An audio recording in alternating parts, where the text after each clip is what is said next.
All right, Brandon. So this is the icebreaker question for this episode. Are you ready? Oh, we got one? Yeah, oh yeah.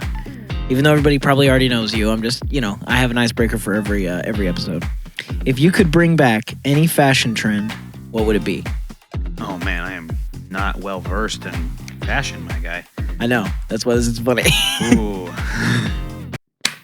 Don't take this the wrong way, guys. A lot of leather. Yes. Rewatching that Matrix trailer, I was like, we should bring that back. Oh, We yeah. should bring back too much black and And all of it leather. That's awesome. I literally, so that icebreaker was literally just to lead up to this segue, which was, who had a great sense of fashion? Electro. And we had a fade going, man. You look way better. Holy dude. Literally, and he even said it too. He's like, I like me. Yeah. Oh my gosh. So man.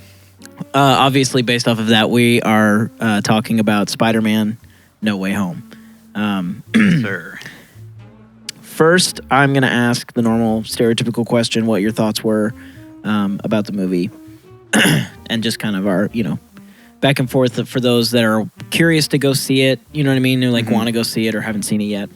So yeah, obviously not spoilers yet, but just your initial thoughts. All right. They set it up really well on accident beforehand. Like the sequel, what was it? Far From Home was the last one? Yeah. That was actually supposed to be set up for a Kraven the Hunter movie, and it was all Sony's idea, and it was going to be garbage. And then Kevin Feige said, "You guys suck. Let me do this." Yeah. So, thank God. That was all completely on accident. And the way they set it up though was damn near flawless. Oh yeah. Just right into that. Oh my gosh. Another thing I was really worried about beforehand was like, is this going to be all about the new villains or whatever? Is this the only focus? But not for a second did it take away from Spider-Man's story. Right. Like I felt like we were still watching a Tom Holland Spider-Man movie the whole time. Oh yeah. I know. I'm trying to think. I'm trying to think of what to say that's not spoilers. Because it totally, like, even with everything that happens in this movie, you never, like, really step away from what the other two movies were. You know what I mean? Like, it's a new Spider-Man movie. You know what I mean? Like, it's not a copy of the other, Andrew Garfield's Spider-Man was kind of a copy of the Tobey Maguire Spider-Mans. These are kind of different. And part of that, I feel like, is because he's in the MCU. And so you can pull from... you can pull ideas from all these other characters and all these other plot points, but this movie specifically, I think, did a really good job at honing in on Tom Holland's Spider-Man and giving him like story arc and then like story building to something else. Like they didn't just cut him off on the third movie, but they also didn't like. It was really the whole movie was really, really good. No, definitely. Like, he's definitely like the most human superhero out of them all. Like, if he's a kid, he's the actual kid. Yeah. Obviously, Tom Holland as an actor is not, he's like 25, I think. Yeah. He's still super, super young. Yeah. But, I think how old was Andrew Garfield when he starred? I think he was about the same, wasn't he? How old is he now? Like 30 something? Yeah. I'll have to do my research. I should know this. He didn't age very much. Right. Well, and he also looks... He's kind of locked in at 35 as far as his looks. I don't know where he's going there. Because he doesn't look 40, but like when he was 25, just as an example, when he was 25, he looks the same as he does now. Yeah, he kind of paused for... Yeah, that's what I'm trying to say. 10 years. Tobey Maguire looks... he doesn't look old, but he looks like an old baby. He looks healthier. Yeah. Today. Yeah. He definitely doesn't look like he smoked 1 million cigarettes, which I don't think he did. I'm thinking of Daniel Radcliffe, the Harry Potter guy. He smoked 1,000 cigarettes. I would just say to people who are thinking about going and seeing this movie, just go see it because me and Brandon both went different showings, but it was still opening night. Like this was Thursday night to the opening Friday night. And our theaters were electric. Like, Oh yes. it's probably the best. Like, in my opinion, it was a better movie theater experience than Endgame. And the only reason I say that, like, Endgame was like everybody was dressed up, everybody was still freaking out. Yeah. But this showing of Spider-Man, like, people were way more vocal and way more definitely. like not afraid to just scream. I wasn't yell either because stuff. like the yeah. Endgame experience kind of prepared me for this. Yeah, I was loud as the whole Oh, time. I know. Dude, I literally I almost spoiled it. Yeah. I gotta be careful. But yeah, there were so many parts when people would just sit there and be like, woo, you know, whatever. And then like something would happen on screen and like 3 dudes in the back would be like, yes! You know, like it would just be this amazing, just like everybody, and nobody cared. You know, it wasn't like anybody was like, shh. Yeah. Well, I take that back. The dude sitting in front of me, people cheered during a really serious moment. Like, they cheered because of the moment, like the thing leading up to the serious moment, but then Right. it got serious and nobody could hear anything. No, that is annoying a little bit. And that the guy was like, shut up, you know? Like, I hope people cheer in the appropriate time. Right. Like, In my showing, people just cheered the whole time. So Yeah. that kind of got annoying a little bit because we couldn't hear. So I'll definitely be going and seeing it again. But yeah, just the whole experience was so much fun. Yeah. Oh my gosh, it was crazy. If you like Marvel movies and you like Spider-Man, then this is the perfect movie for you because it's literally, there's a huge debate going around that it's the best Marvel movie. And it's damn close. I don't know. Yeah, when I first left the theater, I was saying that. I was like, this is the best Marvel movie ever. But after thinking about it more and really dwelling on all the different experiences I had with those other Marvel movies, it's definitely second best. Yeah, you gotta look past the hype somehow. Right. It's Right. difficult, but yeah. And that's why Endgame wasn't my favorite either, you know, because Endgame was like, people were like, Endgame is the best Marvel movie, you know, and I'm like, well, that's just because they brought all the characters together. You Yeah. know, if they didn't do that and it had the same story, maybe it wouldn't be, you know, I don't know. But with this, you know, there was so many, like the plot was perfect, the script, like the writing, like what each character said. There was never a moment when you were like, that was kind of pointless.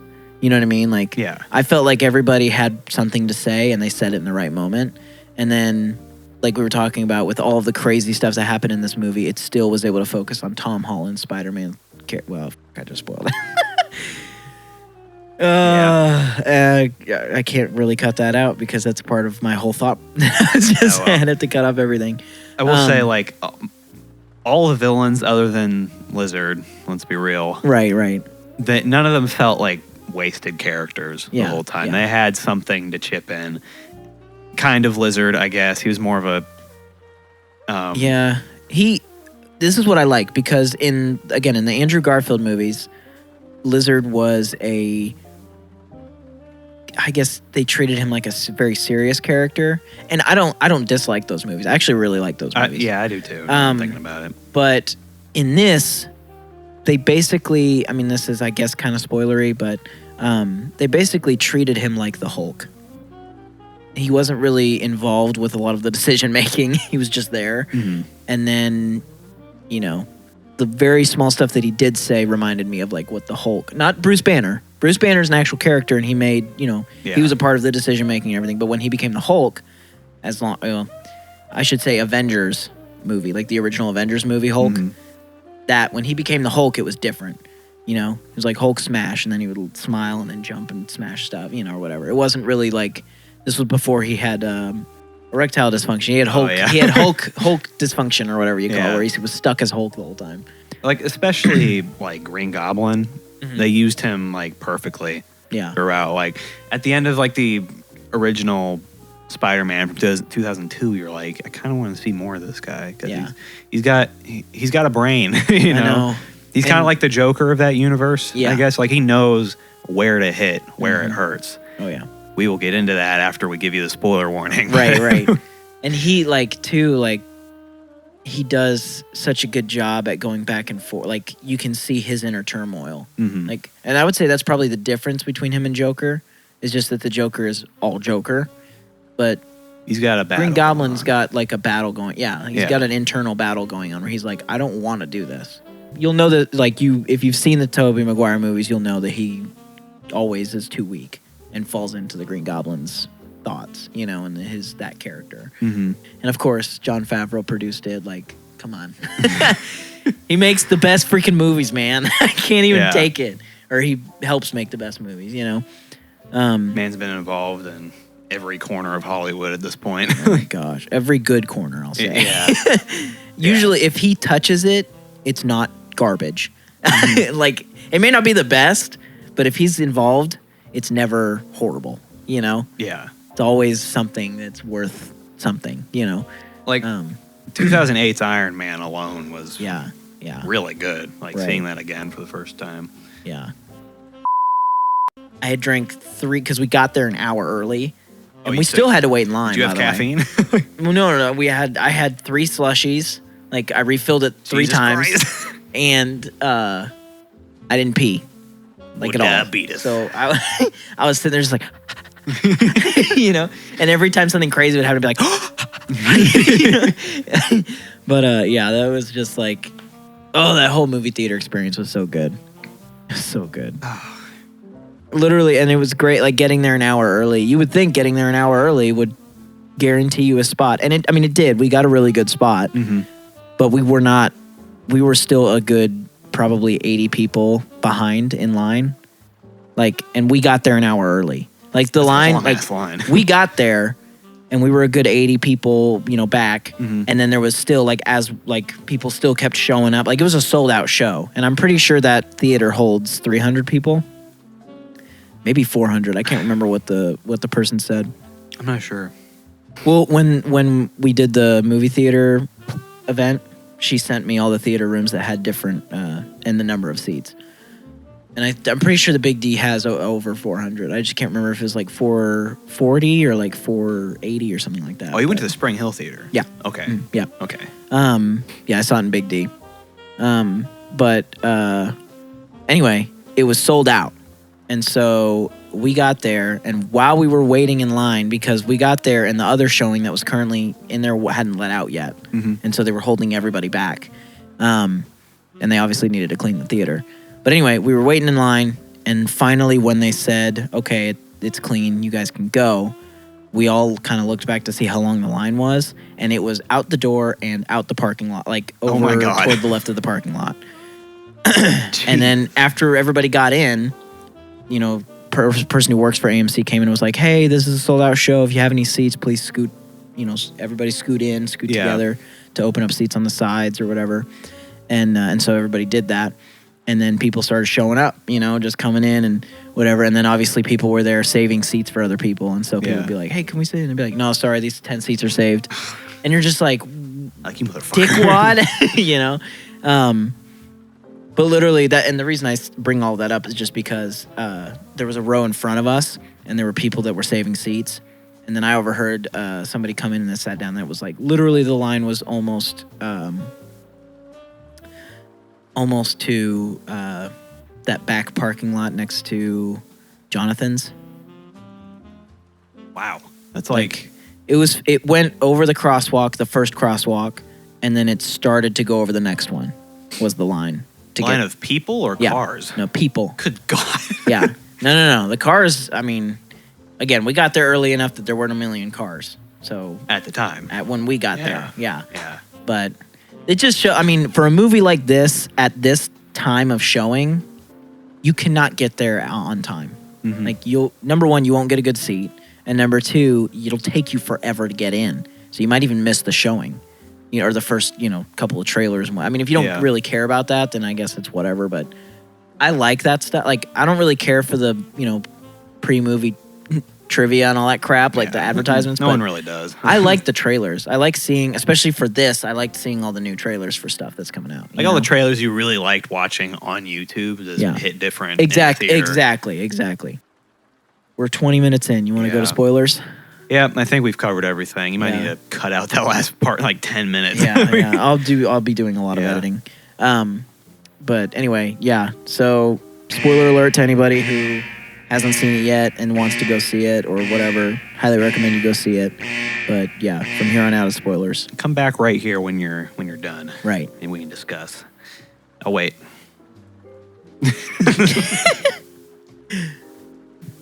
Well, let's state the obvious. Like everyone kind of knows it. Yeah. Both Spider-Man, Yep. right? Yep. Still as surprising as like more surprising than we would expect. I don't know. I love the way that they did it. Yeah. Like my theater when Andrew Garfield first came on, It was like, like people were like I heard one guy on the corner who was like, "What? Wait." You know? he didn't actually expect it. No, like they were like, because everybody thought it was Tom Holland, you know. Yeah. But then he like turned around and was like confused, and then they were like, "Wait, is it?" And then everybody in the theater was like, "Whoa!" Like you just heard this uproar, and then as soon as he came through, they saw the suit, and they just went nuts. Like they just clapped. I heard a bunch of people go, "Yeah!" You know, like. And there was another wave when he took his mask off, like Yep, and then they were confirming it was definitely Yep, him. Yep. But that was crazy.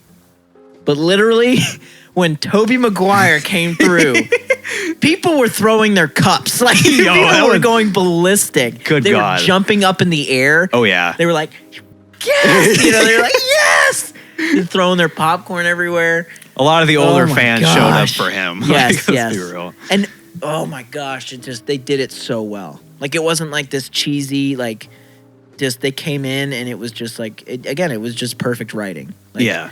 I would not have done it any other way, you know? And the perfect moment, too. Like, it was pretty far into the movie when they finally came in. It wasn't necessarily right at the end, but it was... I would much prefer this to what we were all thinking, which was like the last battle on the Empire State Building. Like, Right. That would have been a little too end-gamey for me. Yeah, exactly. There was so much character building from... from Andrew Garfield and Tobey Maguire that you're just like, you're better in this than you are in your own movies. Like I felt You know? so like happy that it felt like redemption for Andrew Garfield's character. He did so much better. in Yeah. this. I mean, Tobey Maguire, you can take it or leave it. He was about the same, but Andrew Garfield I don't know if he like saw this as a second chance. Because I think so. His his level of emotion that he was able to present didn't feel forced like I felt like it did in his movies, where he didn't really want to feel that way, but he was like you could tell he was kind of acting. Yeah, like you know? Sony is a pain in the ass to work with. Like it's kind of like the guy who directed it, and then Avi Arad was it's kind of like the Kevin Feige for that side. Right. They're both pain in the asses to work with, and he hated it the entire time.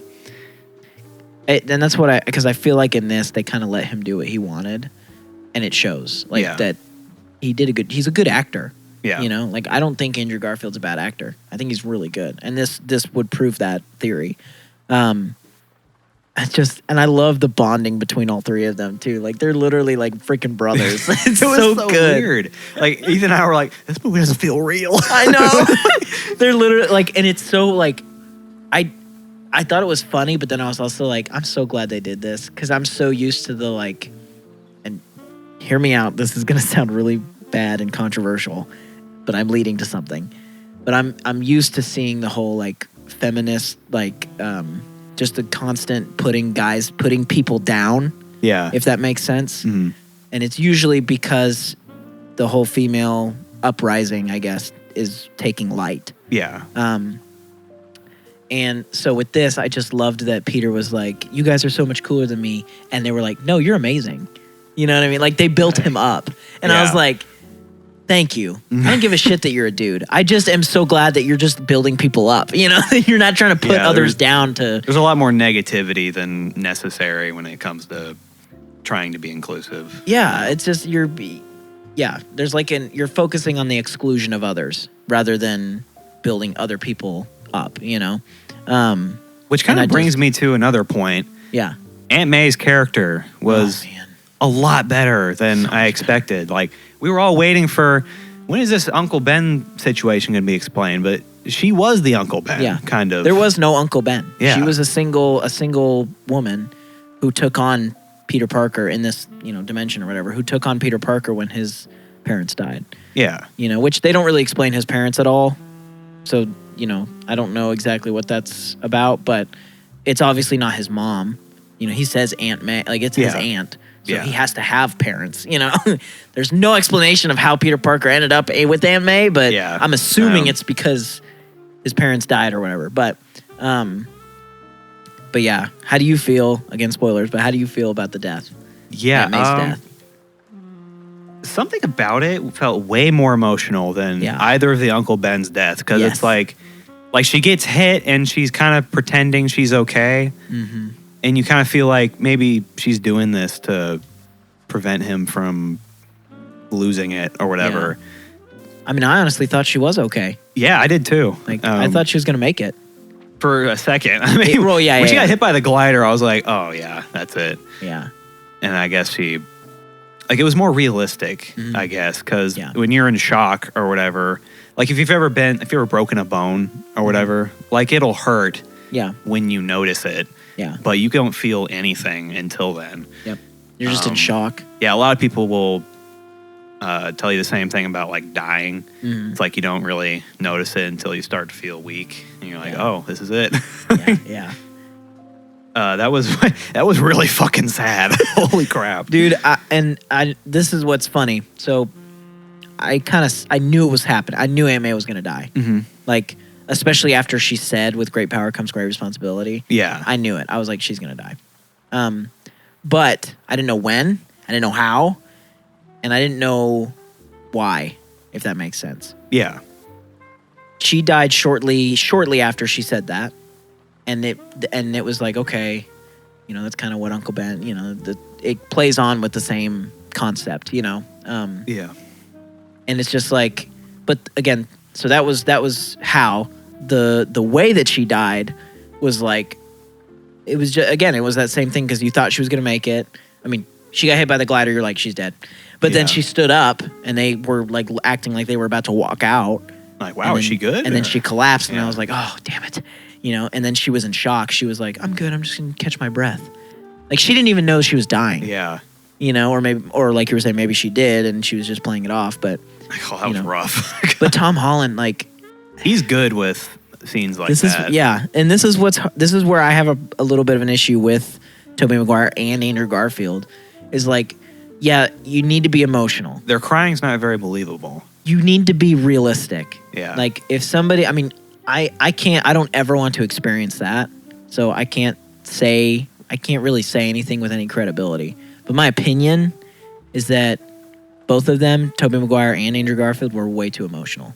They were like, you know, they were like... They definitely did better for that. Uncle Ben. I think they did better with that in this movie. Like, they weren't blubbering the whole time. Tom Holland he was crying. He was bawling. Yeah. But he wasn't screaming. Yeah. He was in disbelief. He was in denial, which is the first stage of grief, which is realistic. He's like, you're not dying. You're not dead. You're okay. And then when he realized she was dying, he was like, I need help. I can't, you know. He was slowly starting to accept it, but he wasn't like, you're dying. Oh, no. You know. It was just like, oh, my gosh, it was real, which is what made it more emotional for me. Because when it's real, I can put myself into that situation and be like, honestly, like, I don't even know how I would handle that, but I feel like it would be similar, you know? Because if you're just bawling and you're just, like, crying because the director said, cry, you know? Then you're like, I wouldn't do that. I wouldn't be like that. But for Tom Holland, just being in disbelief, that's exactly how I would be. Yeah. You know, if my parental figure, if my mom was dying like that, I would be like, no, you can't die. Nobody else can die. You know, like, too many people have died for me, or, you know, like, because he also had Tony Stark who died, you know. It's just like, for him, it was like, this cannot be happening. It was denial after denial after denial, and then accepting it brought him to, like, I'm gonna kill. Like, he was like, I don't care anymore. Like, that was very realistic, I think. Yeah. Which made Andrew Garfield, Tobey Maguire coming back that much better. Like, when they find him on the rooftop. And that was when they came back. They didn't come back until after Aunt May died and Peter Parker went ghost. They came in when they needed him most. Exactly. And that's what made it good. It wasn't like, we're going to save you in the middle of a battle. It was like, oh, Peter Parker needs our help. Yes. You know? Like, who we are as characters needs our help, if that makes sense. Like, it's not like Spider-Man who knows you better than you? Exactly. Oh my gosh, we're 30 minutes in. I don't even give a fuck. No, I know, this will be a little bit of a long episode. This movie's a lot to unpack. Yeah. The character development between all three Peter Parkers and all three Spider-Mans was so good. Tobey Maguire, just, you know, being his Peter Parker. Yeah. Andrew Garfield still being his Peter Parker. And then Tom Holland being his, but all three of them coming together in the same movie. Nobody changed. Nobody was a different Peter Parker, a different version of themselves. They were all who they were. I would say just a better version of who they were, if that makes sense. You know? They cleaned up a little bit. Yeah. Oh, man, it was just so cool. So freaking cool. I'm so glad they gave them time for chemistry. Yeah. Like the whole lab scene, I was like, all right, I'm glad we have a little more time with them before the end of the movie. It was so, literally, we couldn't stop laughing because when he was like, did you have a best friend? He's like, I did. And I killed him. He died after he tried to kill me. And then, I can't remember the actor's name. I can't even remember the character's name. Ned. Ned. Yeah. But he was just sitting there in his wheelie, the office chair, just like in shock, just like, oh my God. And then like a couple things happened, and then he was like, and I promise I'll never ever try to kill you. to Tom Holland's character. Thanks, Tom Holland's like, thanks. Which that's another crazy thing. Ned is magic? What? Did you see that coming? I mean, I kind of feel like most people are. I don't really know exactly how it works, but okay. Doctor Strange wasn't like just a wizard the day he was born or whatever. Right. Like, I guess it's something you pick up or whatever. I don't know how fucking magic works. I don't know the lore or anything behind it. I feel like there's an aspect of you being chosen. Yeah. So you can't just be magic. Like, you can't just be magic. Like, you can't find a thing and be magic. Well, I mean, finding the thing would mean that the thing chose you as far as magic in the MCU is concerned. So I guess that's different. But anyway, Ned, things happened, and Peter Parker stole Doctor Strange's ring thing that helps him open circle portals or whatever, and Ned ended up grabbing it, and he opened a portal. And you're just like, you're magic? What?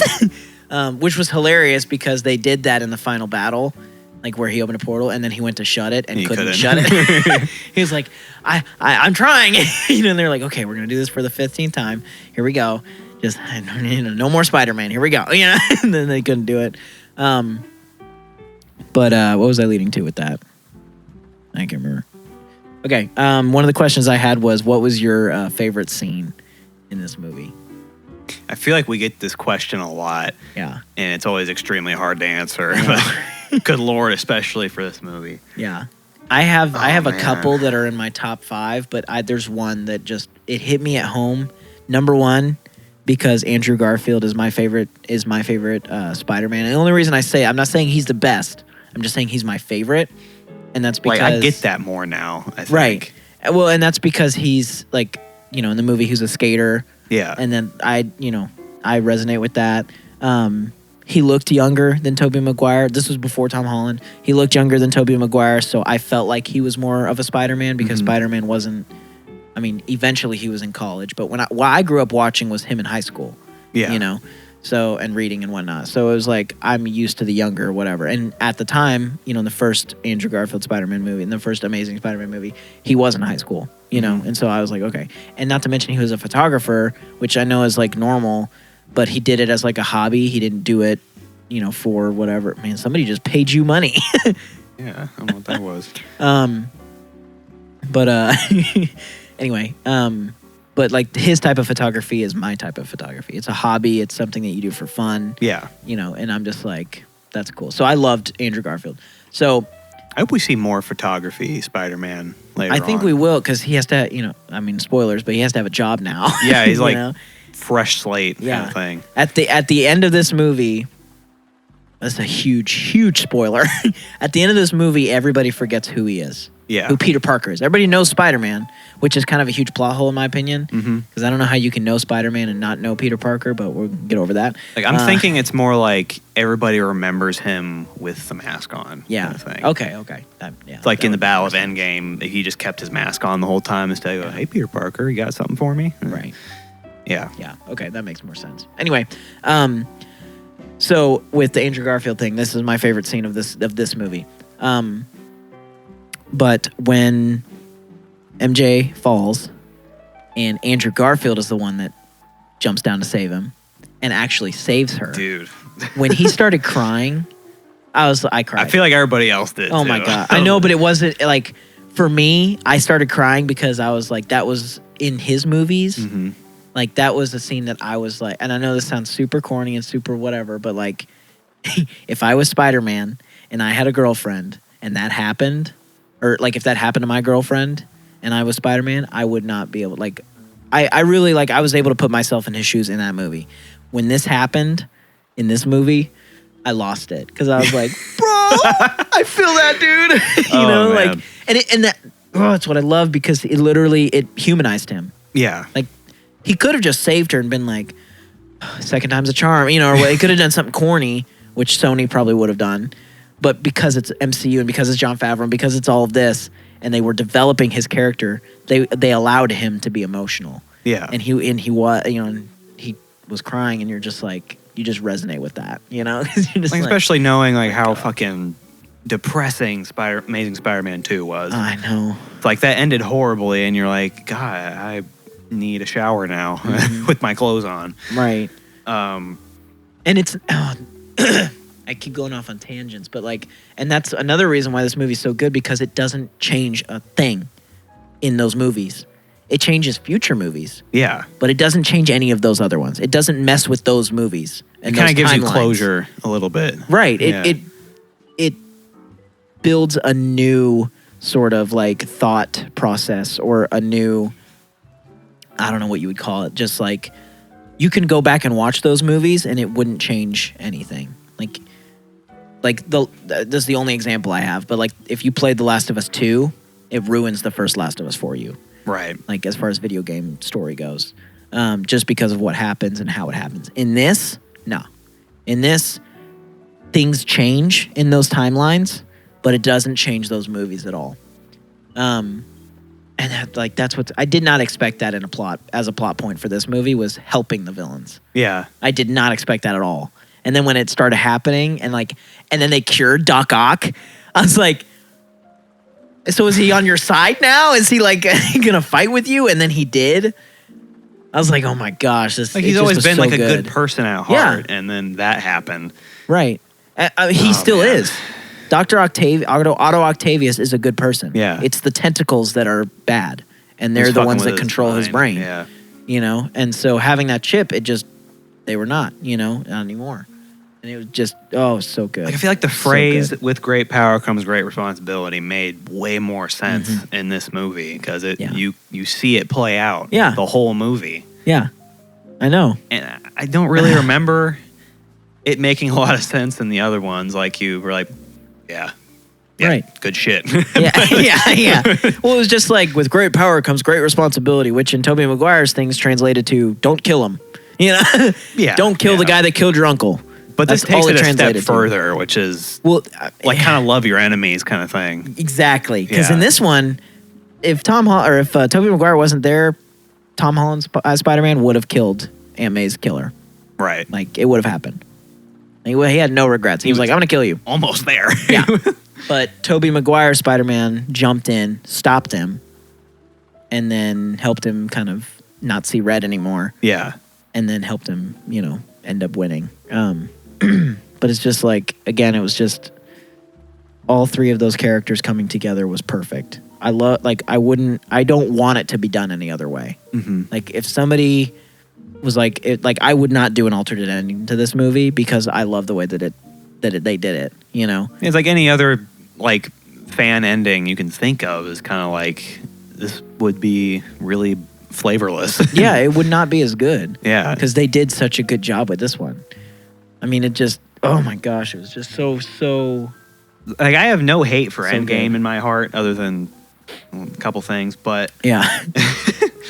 But in that last scene, everyone is just showing up, and it's everybody, and it's cool, but there's not a lot of meaning behind it. It's like, here is fucking everybody. Mm-hmm. Yeah, exactly, and it was a huge just nostalgia spludge. Yeah. You know? Or splooge of just, all it was nostalgia. Yeah. In this, it was nostalgia. I'm not going to deny that. There was a shit ton of nostalgia, because they kept making jokes You know, it's like, Yeah. that comes out of your body. Does it come out of other places? I mean, they asked the questions that we were all thinking. Yeah. Yep. But anyway, it does that. But so there's nostalgia there, but there's also huge character development for characters that haven't even been in this franchise.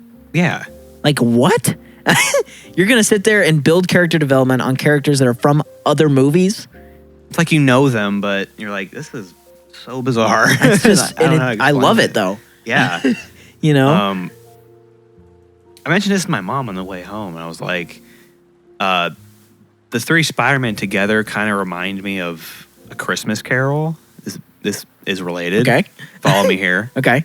Like, I'm thinking, like Andrew Garfield, the way their first conversation went, I was like, Andrew Garfield is kind of like or like both of them. God, I can't fucking talk today. You're gonna have to cut this whole fucking You're bit good, out. you're good. Like Andrew and Toby are kind of like two versions of the Ghost of Christmas Future. Like Tom Holland would have, and the way he was going, he would have ended up just like Andrew Garfield. Yeah. And like he ended up okay, but Right. he was just saying after Gwen died, I went bitter. I stopped pulling my punches. That's how he would have ended up if Tobey Maguire didn't step in. And I think he's like the more bright future of what Spider-Man could be. Yeah. And he talks about like, yeah, I made it work with MJ, and they kind of leave that open. Yeah. We're like, we can imagine they probably got married and had kids or whatever. I mean, they got married in the second one. Did they? Mhm. What the In fuck? Spider-Man 2, they were married. Right? Yes. What? It was in the third one. He was like, he made a big deal about proposing. No. to her. Yeah, it was the third. No, I'm sorry. It was at the end of the third one because she showed up at his apartment in the wedding dress. That was the second one. That was the second one? Yeah, because she ran away from a wedding. Remember that's that? right. MJ I'm was all toxic confused. as fuck. Yeah. I'm so confused. He left him like 3 separate times. Yeah. And then came back like, hello, it's me, Peter Parker. Like, you suck as a girlfriend. Like, Literally. And that's what Zendaya as a girlfriend. yeah. She is the most supportive. Like, She's a real like, woman. literally. And I mean, that's just true of Zendaya as an actress. But like, Yeah. her character in this speaks volumes to that. And it's so sad because, again, at the end, everybody forgets who he is. And so Yeah. Zendaya has no idea who Peter Parker is anymore. And I there's guess- no recollection. Like, it's as if he never existed. Yeah. So it's not like you forgot like some of the events of the past. It's like, oh no, Peter Parker is non-existent in your life. And you're just like, like in the theater when she was like, is there anything else I can get for you? And he was planning to tell her everything. And he goes, no, I'm okay. You know, there's literally the chick next to me went, no, and just started crying. Not Julia, the chick next to me, but the other chicks that Yeah. were, you know, on the other side. I think that scene of him just putting the letter back in his pocket, like he had so much he was trying to fix. Yeah. I think that part when he realized that it would be better for them if he stayed away, Yeah. which was sad, but it kind of also played into with great power comes great Yep. responsibility. Yep. Like you have to make some really tough sacrifices Yeah. at that point. I know. I'm excited because so there were 2 end credit scenes. One We're getting into was the end credit scene. one was Venom's attachment to this now. And so that's That was what tells me too. Very weird. Well, and that's what tells me too that there's going to be another movie. Yeah. For sure with Tom Holland. And so, you know, it's like I feel like they ended it perfectly where you know, Tom Holland's Spider-Man can focus on Spider-Man, and Peter Parker's life is kind of, I mean, it's non-existent now. Yeah. Aunt May's dead, and nobody knows who he is. He's like fresh slate. Yeah. I mean, Classic all of the Spider-Man. Avengers Yeah. only know who Spider-Man. They have no idea who Peter Parker is, you know? So it's just like, it's a perfect opportunity to introduce a whole new wave of villains, like to do a whole nother trilogy, almost, if that makes sense. And Sony did announce they were doing another trilogy with Tom Holland. I don't know if Disney is going to be involved, but one can hope. I hope people from Disney are involved. To the like if Sony ends up at least Kevin Feige doing whatever, hopefully. I mean, I just hope that it plays that way. But anyway, so Venom's involved, and then It's funny because I wouldn't really call it an end credit scene. It was just the trailer for the next Doctor Strange movie. Yeah. At the very, very end. A lot of people aren't really calling it a trailer because the movie Yeah. isn't really finished. It was more of these are clips that are mostly finished. Right. It was just like a teaser. It was very well put together, though. Yeah. I'll give it that. It was. And it didn't spoil it. Like, I have no idea what's going to happen. It just got you hype. It was like, this is the next Doctor Strange movie, which is sad because I was so hoping, and I was picking up clues, and it still could be possible, but I was hoping that the Doctor Strange in this Spider-Man was Loki, because there was so many theories that looked so true the whole time. Yeah. And I still think it could be, but after watching this trailer of the next Doctor Strange movie, I was like, oh man, it's not. That would make things really confusing. It would, and that would be hard to do really well. But I want it, because it would be so cool. Like, as crazy as this movie was, like, Yeah. Benedict Cumberbatch is like, oh, we'll wait till you see this, Yeah, kind of thing. It was right off the bat, like a month ago, I think, Patrick Stewart announced he was in this movie. More than likely playing Professor X, but Yeah. that alone is like, what the fuck is this movie gonna be? I know. I'm so excited because it didn't really reveal anything other than like an evil Doctor Strange. Like there's Doctor Strange and then there's an evil version of him. That theater fucking erupted at that. Really? Yes. Now here's why. Wow. Remember that What If series that came out, the animated thing? Is that in it? A lot. Yeah. He had a whole episode about that, and it was probably the best episode in my opinion. Wow. To sum it up real quick, I think the episode's called "What If Doctor Strange Lost His Heart," which instead of in the car crash of him getting all injured, his girlfriend dies in the car with him.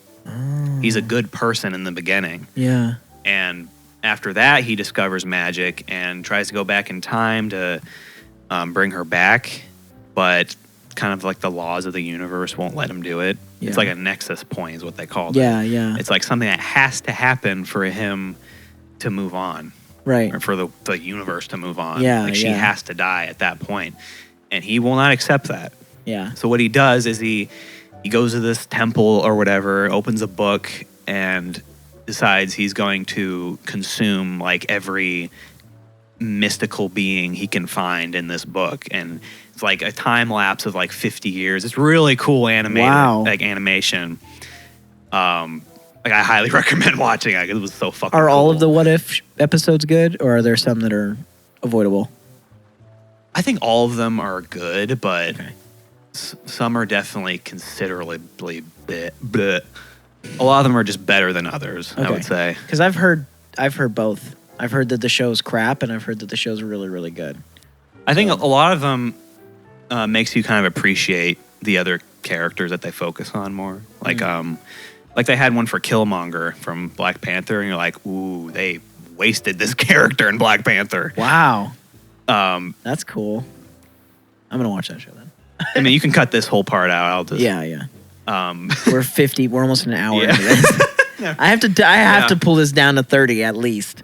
But you should definitely see the Doctor Strange episode at least. I will now, especially since that end credit that end credit scene. But at the end of that episode, basically, he does end up bringing her back, but the universe is like, nope. And it starts caving in on itself, and shit gets wild. And he's trying so hard to just keep those two, like him and her, alive. So he said, fuck the universe. It's just her. Yeah, that looked really cool, too. Like these, wow. like trying to keep the walls of the universe from caving in. And eventually it does, but he's still alive. So it's just him.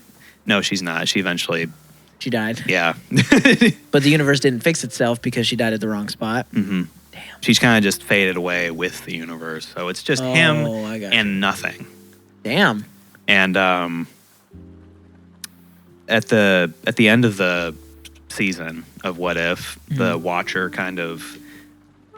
it's very complicated if you haven't seen all the episodes. But basically, he brings him out of that universe because this stupidly powerful version of Ultron is trying to fuck shit up. So he's like, I need the most powerful version of Doctor Strange possible.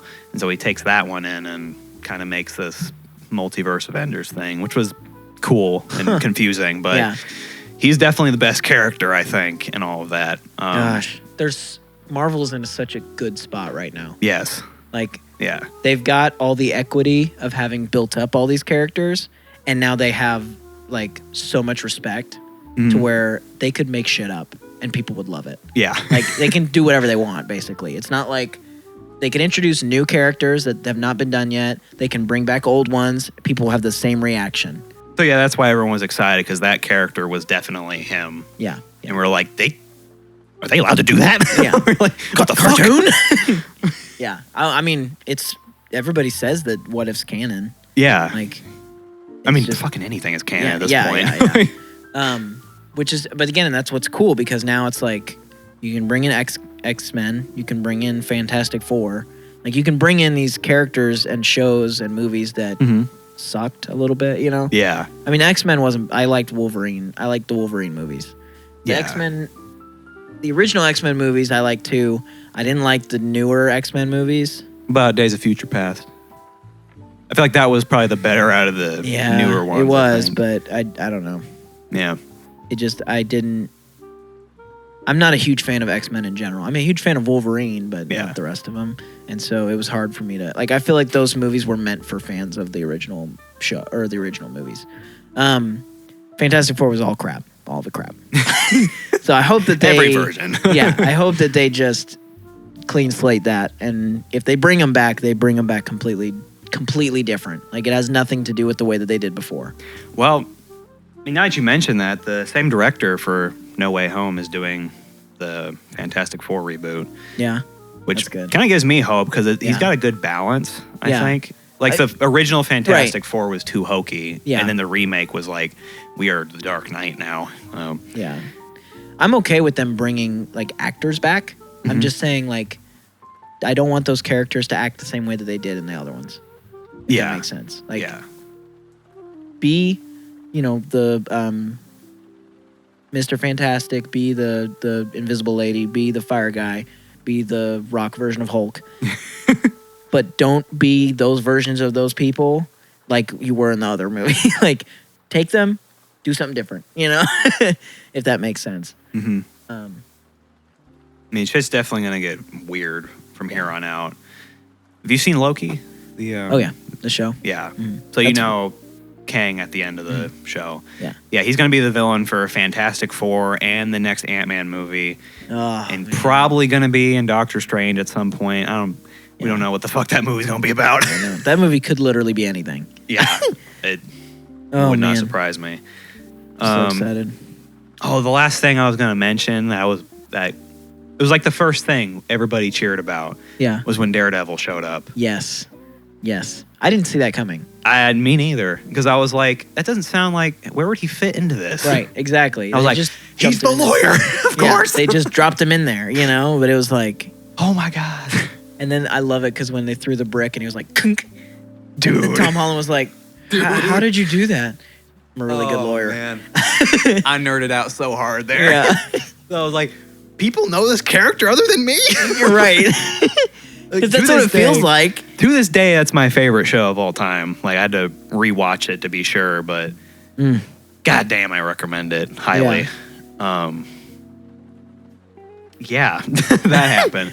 If you're watching Hawkeye, which I highly doubt, but I haven't started it yet. It's not the best, but it's definitely better than WandaVision. Yeah. Well, everybody, this is what's sad. Everybody, because we started talking about it in the theater. Yeah. Every single person in the theater said that WandaVision, though there's a tie between worst. WandaVision and Winter Soldier.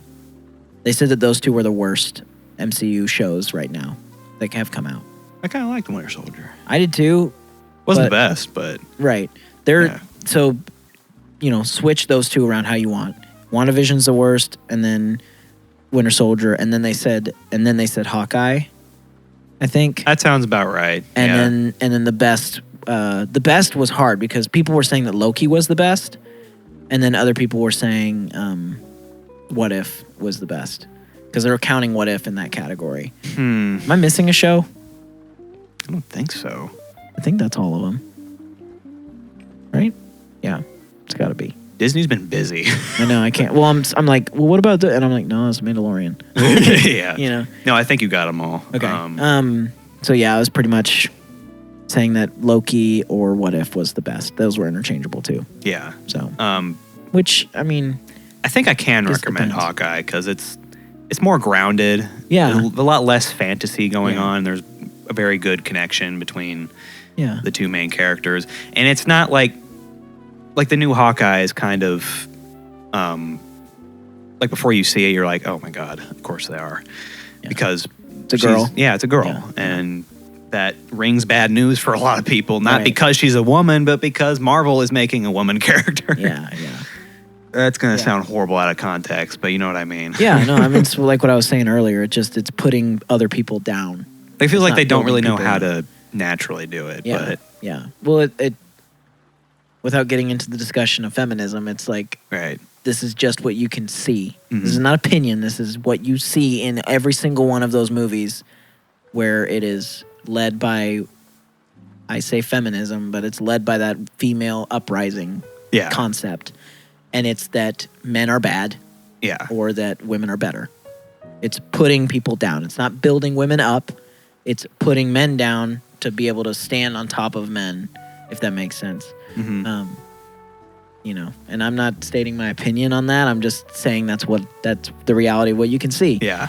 And the other reality is in proof is in the pudding at how those movies and shows did. They sucked. Yep. You know, Yep. Captain Marvel sucked. I think it's got Eternals like sucked. I could talk about Eternals for like an hour, and yeah. Did you like Eternals? Like, I did way better than I thought I would. yeah. And it's not because there wasn't any like girl power moments, I think. Yeah. It was just way too long. Yeah. So like this and Spider-Man No Way Home were almost the exact same length. But this one did not feel. Yeah. Yeah. But for Eternals, I actually dozed off for a minute. I didn't fall Nice. asleep, but my Yeah. mind went other places as the scene Yeah. was going on. I was like, That's a all bad right, movie. yeah. I'm just saying that's a bad movie. Yeah. If you lose that much attention, like it's one thing to be like confused or distracted. It's like okay, whatever. But if you literally stop thinking about the movie while you're watching it, Mhm. bad movie. Yeah. Like no, bad movie. It had really good parts. Yeah. I say sucked in the sense of box office. Yeah. Like it did not do good. People Yeah. didn't want to go see it, and they didn't like it when they saw it. If that made like the Rotten Tomatoes and how much it made. Yeah, it Yeah. had the ingredients for a good movie. Right. And they didn't mix the bowl at all. And I will, if I haven't said it already in this pocket review, I'll say it now. But this movie got 98% or 94% on the tomato meter, Mhm. and then the audience was 99. Yeah. Like, this is highly rated. You look at those other movies, and the critics give it a super high rating because they're critics, but the audience say, no, this movie sucked. Yeah. Like it had good parts, We the people. right? And it's like and those scores are not like garbage scores. Like Captain Marvel still got like 70, I think, after the end of it. Mhm. Like, it still got a decent score, but it was not a 95. No. Not even close, And Eternals was the same way. Like when it came out, it had super high rating. I think it's sitting at like 40 or something like yeah, that. well, yeah. I mean, I would say Eternals was probably worse than Captain Marvel, but that's my opinion. Oh man, that's a whole nother conversation that I would love to have, but I was gonna get to a point. Yeah, this character of like the new Hawkeye, I was gonna say. Yeah. You can probably cut this entire segment out. 'cause That'll be right. I haven't We're seen you just in a now long- at an hour. Like I haven't seen you in a long time. So I have to Yeah. I have to tell you everything. No, it's okay. Go for it. Like this character is refreshing, I guess. Yeah. If you're comparing Okay. her to Captain Marvel, right? Yeah. She never had to work for her powers at all. It was just kind of there, and she was the best. Like Captain And- Marvel? Yeah. And Yeah, she was the yeah. best and on top the entire time. Like no struggle ever. Yeah. No character growth either. Yep. But This one is like, she sees Hawkeye like fighting the aliens in New York as a kid, and which was a little cheesy at first. And it was kind of like a montage in the credits where she's like learning and like she's the best at like archery. And yeah. So it's like Eye of the Tigers playing as she's like sorta. It's the concept wise. I'm not saying. Yeah, it was a lot cooler than I'm making it sound. Yeah. Fuck. Like she's got no powers, and in this way, she kind of reminds me of Tom Holland's Spider-Man. In the way she's a lot more human than a lot of the other people. Yeah. She makes mistakes time and time after time again. Yeah. Okay, that's refreshing. So it's not like she's the new Hawkeye because she's a girl. Right. She's the new Hawkeye because she's earned good. it. Yeah. Yeah. Okay. I like that. I wanted to watch it anyway. Like, I hated WandaVision. Like, I hated that show. You didn't even see the whole thing either. I didn't, but I did watch some of it. Yeah. Because it's Marvel, and I want to be able to be in the one episode you saw was like 80% of the whole show. Yeah, and that's why I was like, okay, I'll watch this one. Yeah. But I didn't watch any more. And then Winter Soldier I watched all the way through. I haven't seen What If yet. Again, just because it's a cartoon, and I'm not a huge fan of anime or animated stuff anymore. It is very good animation. I will give it that. But again, it's Marvel, so and now that it's all canon, I'm like, okay, now I probably need to watch this. Anyway, we went on a huge side rant, but the reason I brought up Hawkeye related to that Daredevil comment, is because the kind of like they're building up this character called the Uncle. We're like, who the fuck is that? It's Uncle Ben. No. And they show a picture of him at the end. They're like, is the guy I was worried about. Hawkeye is scared of this guy. An Avenger is scared of this guy. And you see him, and it's Wilson Fisk from fucking Daredevil. Like, the same actor and everything. And I was like, oh my God! I was so fucking hyped. Okay. Because he's such a good character in that show. Like, and Marvel doesn't do a lot of this connection stuff by accident either. No, so that would explain why that episode of Hawkeye came out a week before Spider-Man. They timed it perfectly. And then did Daredevil and Spider. Yep. So Daredevil's definitely getting a movie. Yes. Or is going to be in a movie at some point. For sure. I would love for them to make another Daredevil season or show or something, but did you end up seeing it? Like, I know you saw. I saw the first season. Yeah, I haven't seen the second season yet. How long ago was that? A long time ago. I don't remember anything from it. I remember what the characters look like. I definitely recommend rewatching the first season if you have time. Out of any show out there, it is my favorite by far. Okay. I have to convert this down to 30 somehow. Good luck. Final thought. What would you rate this movie? Oh man, I said 1 out of 100. What did I say? I'm a bit of a scientist myself. I'm so glad he said that. My theater freaked out when he said that, bro. Dude, like, there ain't no fucking way they said that. No. Oh man. But anyway, so 1 out of 100. Oh man, for once I think I actually agree with the critics. There are not a lot of flaws in this movie, like genuinely. Yeah. Not a lot of plot holes, or there was maybe a dry joke here and there, but that really never took away from the movie for me. And I feel like the people who made the dry jokes, which was like Ned and maybe Zendaya, it was kind of a part of their character, so it didn't feel out of place. Yeah. It didn't feel like bad writing. It just felt like I didn't think that was funny, but that's who you are. You know? You make crappy jokes, sometimes. So I was gonna. Yeah, no, I'm not gonna say what. I was gonna say it reminds me of your girlfriend a little bit. Yeah. I'm the one editing this, so she's not gonna hear it. But yeah, sorry, totally. Julia. It totally does. But yeah, it's just like it just was so good. It's hard because again, I walked out of it was the combination of how good the movie was and how good the experience of the theater was that makes me want to say that this is the best Marvel movie ever. But I am going to be officially saying that it's not. And I'm just going to say it's the second best Marvel movie. Right. Guaranteed. I don't know what's the first. I can't really make that decision. But yeah, it's the same reason I've never rated any movie 10 out of 10. Right. Because I can't really say there's a perfect movie. Yeah. Like, Not yet. One of these not yet. days, man, it would be so cool if there ever was. Like, especially recently, like a lot of shit that Netflix is putting out is really fucking good. Yeah, yeah. Like, there's this new animated series called Arcane, Oh, I heard based about on the that. League I've of seen it. Legends game, which who gives a fuck? Right. But oh my god, this series was so good. Like, this came from a video game? Yeah. What the fuck? What was that show that you guys were watching and my girlfriend Julia was watching that was like a psychopathic boyfriend? Oh, You? You, that's right. That's been Yeah. pretty good. Have you seen That any was of pretty good. Yeah. I mean, I saw what I talked to you guys about. Like I saw up to season 2, I think, and then I was like, I don't want to watch this anymore. It's I hate that I like it. Yeah.